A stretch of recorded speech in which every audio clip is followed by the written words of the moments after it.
Let's talk commonly confused words. So these are words that people often get mixed up, and sometimes it's hard to remember the difference between them.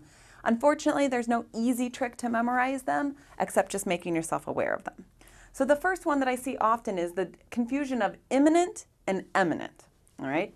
Imminent means something's going to happen. Whereas eminent is prestigious. You would use that in front of somebody's name, perhaps, or the eminent doctor.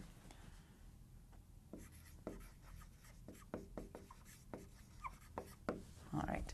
The next, and I see this one often, especially in like literary analysis papers, inferred and implied. So the one thing that helps me remember this, I don't know why, but I can draw arrows. So inferred is something that I can get from something, whereas implied is something that I do. So you infer information when somebody hasn't told you everything. You imply when you're not telling everybody something. So it's kind of the two different directions. Illicit and elicit, all right? First thing to know, elicit is a verb, and it means to pull something out. So if you want to elicit information from somebody, you might be very nice to them. Illicit, I do remember by the first three letters. Usually means something bad, and illicit is something bad. All right, fewer and less than. And this is a tough one here. Fewer is something that you're going to use when you can actually count the items that you're talking about. So if you're talking about coffee beans, you could say, I need fewer coffee beans, because you could actually number out and count the beans. However, less than, you're going to use when you can't count it.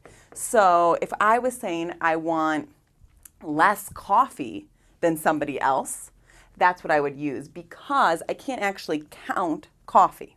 So I want fewer beans of coffee, but less coffee.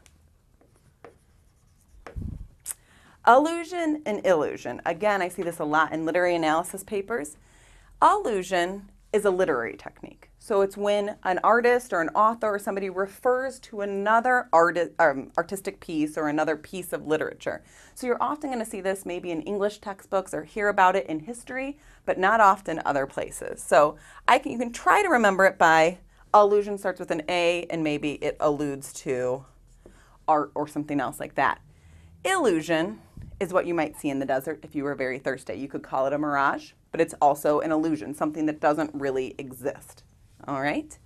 And then finally, and this is actually one of my favorites that always makes me chuckle, especially when I see it in commercials, is the difference between literal and figurative. Now, literal means you're taking something at face value. So you're taking the words and you're not adding any kind of inferences to it. Figurative means you're taking them beyond just their face value. So there's a commercial. I'm from Chicago. There's a commercial that's on all the time during the winter about these rugs that you put in front of door cracks so that the hot air stays in your house and the cold air stays out of your house. And when you watch it, it shows these pictures of dollar bills flying out the door, and the guy says, your money is literally flying out your door. Your money's not literally flying out your door. It's figuratively flying out your door. So literal is face value. Figurative is when you add meaning. So hopefully this cleared up some common confusions with these words and you can get to using them right in your writing.